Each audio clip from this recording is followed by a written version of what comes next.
Okay, welcome back. Here we are with lesson number 60. It's our final review before we jump back into the just the consistency of a single lesson. So the final review here, let's just sit comfortably, close your eyes. Let's touch into this first idea. God is the love in which I forgive. Yeah, because true forgiveness is the key to the undoing that hastens our journey home to the goal we never left. God does not forgive because he is never condemned.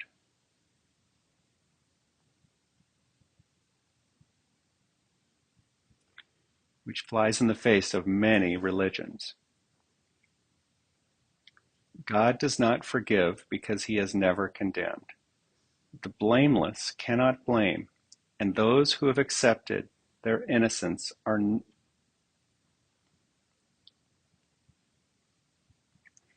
the blameless the blameless cannot blame, and those who have accepted their innocence see nothing to forgive. Yeah. Once we fully accept our innocence, then we realize we're an extension of the thought of God. We too begin to see there's nothing to forgive. That's Christ's vision coming through. We forgive left and right until we get there. Yet forgiveness is the means. That's what it's saying here. Forgiveness is the means by which I will recognize my innocence. That's the practice. It is the reflection of God's love on earth. It will bring me near enough to heaven that the love of God can reach down to me and raise me up to him.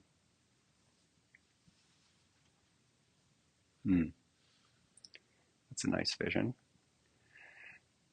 Now, I'm going to have you come forward onto your belly. Turn your head to the right. Have your toes in and your heels out.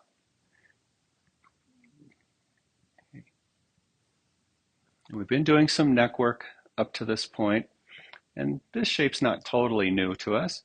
Some of you may sleep like this, but if you're not prone to the shape, then you may find some strong neck sensation here, in which case you can support with your hands.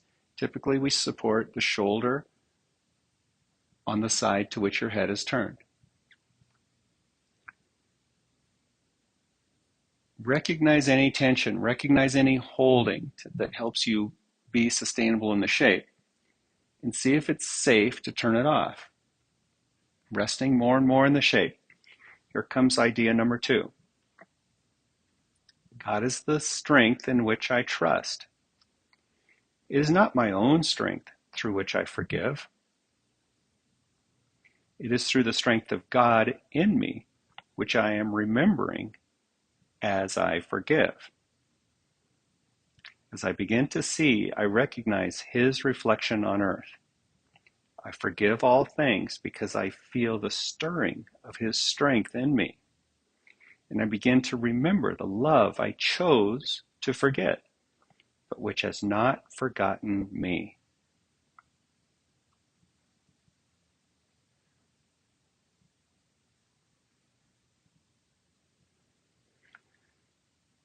Yeah, the ego would have us rely on its strength to forgive, which gets us nowhere. We cannot do this alone. This is the purpose of the Holy Spirit, the remembrance of God to assist us moment by moment in this forgiving process. Lift your head, slowly turn through to the left. That's it. Different side, different story, different history here. Support with the left hand. You could also put a little pillow under the left shoulder. If any of this neck work is too strong, follow along lying on your back. Number 3, there is nothing to fear. How safe the world will look to me when I can see it with Christ's vision. It will not look anything like what I imagine I see now. Everyone and everything I see will lean toward me to bless me. I will recognize in everyone my dearest friend, which is capitalized.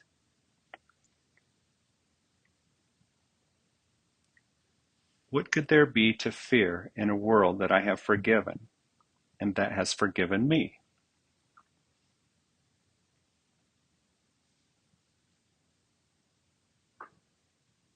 Yes,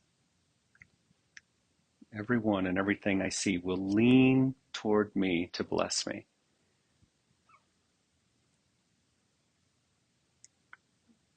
There will be more smiles in your life, and you'll be smiling more. That's the clue. The Course tells us, like, how do you know you're advancing in the practice? Well, because you smile more often and your forehead's a little more serene. That's how you know you're advancing. All right, now bring your head back to the center, your hands under your shoulders. We're going to play here a second. This could be a new shape. You're going to come up and you're going to support yourself with your elbows, forearms on the floor. Have a look here and see. You're watching Lisa here. Now, with the elbow directly under the shoulder, and that means the upper arm is perpendicular to the floor, you're going to let the head hang, but with the upper arm perpendicular, that means we have maximum extension on the spine, at least in this shape. So what could you do? You could walk your elbows back a little bit. You could walk them out a little bit. You could walk them forward. So go ahead and walk your elbows forward some. See, you can walk them forward, and that takes some of the intensity off of the shape. If it's doable, you can have them underneath. Look for a relaxed quality in the buttocks, the legs, even the neck. You just let the head hang toward the floor. So the whole spine is passive. The buttocks are passive. And we let the shape go to work. There can be a little, let's call it a little intensity, some strong sensation in the low back, but nothing so strong that it takes your peace away. Adjust the shape accordingly.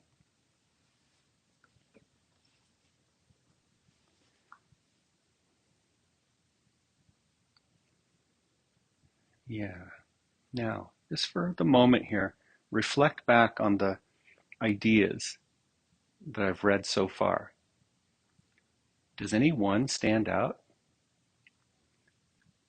Maybe you forgot the actual words. It's easy to do, but you can remember the essence of them all.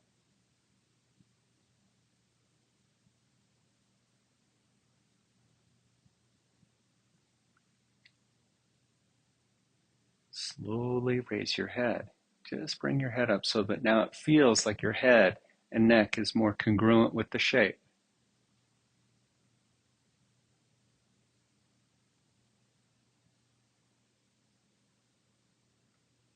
That's it.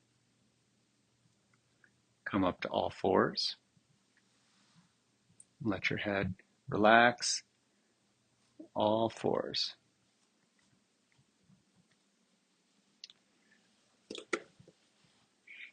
Okay, now we're going to move toward Lisa's, one of her favorite shapes, I think. We're going to have the knees wide, toes in, heels out. See how easily and readily the shape comes to Lisa. Doesn't mean it's going to come readily to you. You're going to slowly walk your hands back and watch Lisa. She's going to go slow and show you how to support the shape. Your hands between your knees. You may stop at any point. What's going to stop you? Sensation in your toes, ankles, knees, maybe your hips. And if everything feels okay, you're going to lower back into that shape. We've supported the shape with a bolster in the past, which you can do, but there's a lot of value in learning how to manage the shape manually with your arms and hands.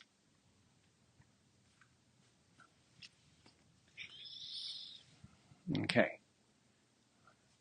Above all, the shape, the sensations that come with it need to be moving you toward peaceful self. It's the only real movement. We can move our bodies all over the place, but that's just a substitute for the real movement that comes in heart and mind. The journey home happens within, and then it's reflected in the outside world. Number 4, God's voice speaks to me all through the day. This is one of your favorites. There is not a moment in which God's voice ceases to call on my forgiveness to save me. There is not a moment in which his voice fails to direct my thoughts, guide my actions, and lead my feet. I am walking steadily on toward truth. There is nowhere else I can go because God's voice is the only voice and the only guide that has been given to his Son. All right, that I'll take.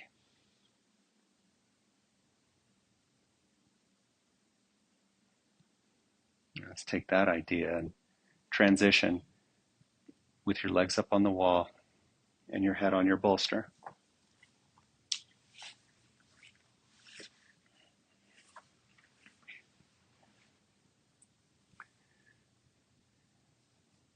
You may work with lingering sensation from the previous shape as you put your legs up on the wall, and then see if you can wrap your arms big and broad around the bolster. Maybe they interlock, not a requirement. Just feel the openness. Lift your chin a little bit. Slowly turn your head to the right.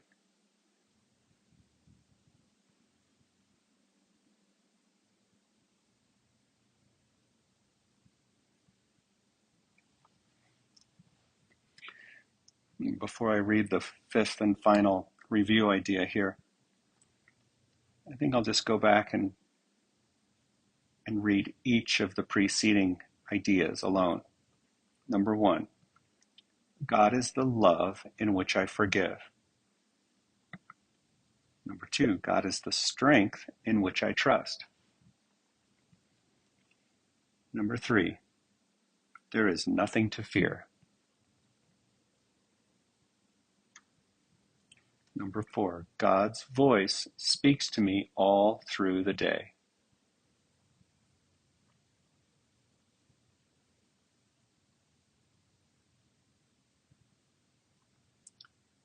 Maybe there's one that stands out.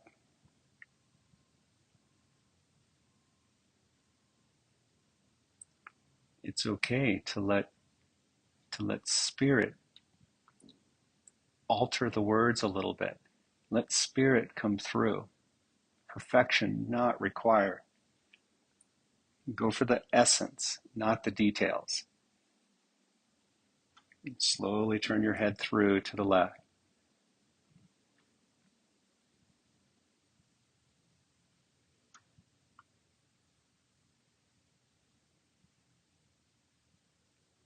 Resting, here comes the 5th and final review idea. I am sustained by the love of God. As I listen to God's voice, I am sustained by his love. As I open my eyes, his love lights up the world for me to see. As I forgive, his love reminds me that his Son is sinless. And as I look upon the world with the vision he has given me, I remember that I am his son.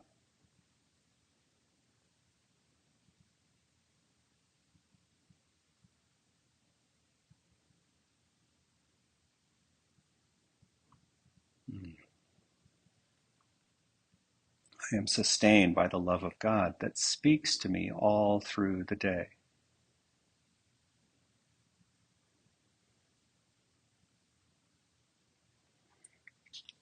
The Course refers to it as the forgotten song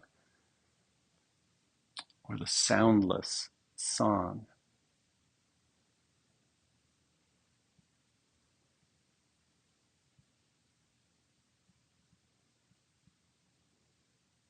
See if you can remember how it goes.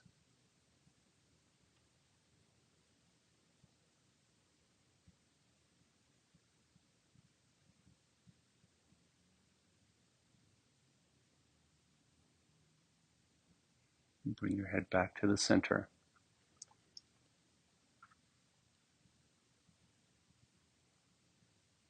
Keep the voice, keep the memory. These little threads of light,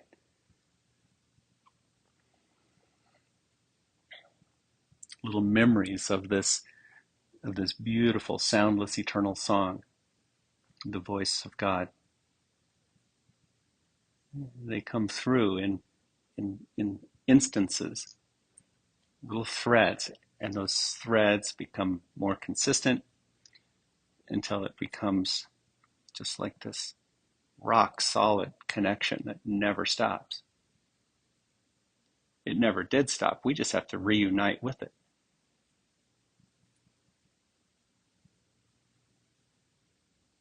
Bring your arms down by your sides.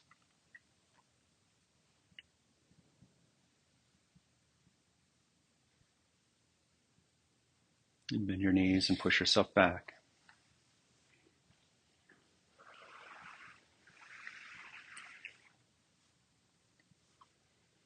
And when you're ready, roll onto one side and pause a moment on your side and reconnect with your practice here. And above all, reconnect with the sustenance, the voice, God's voice, His love, and bring it with you as you push yourself up to a seated position.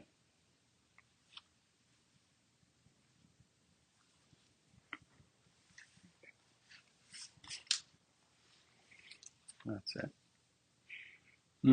I just had this nice vision of the Buddha sitting under the Bodhi tree. He did the work. He did the practice. And then he realized it's in stillness.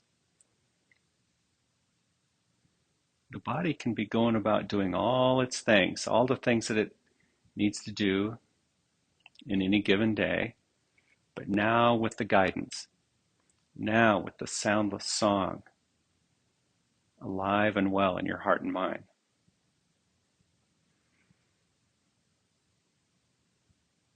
You can stay there. Your body can move, but it's going to go with you everywhere you go. Yeah, bring your hands to your heart. Namaste.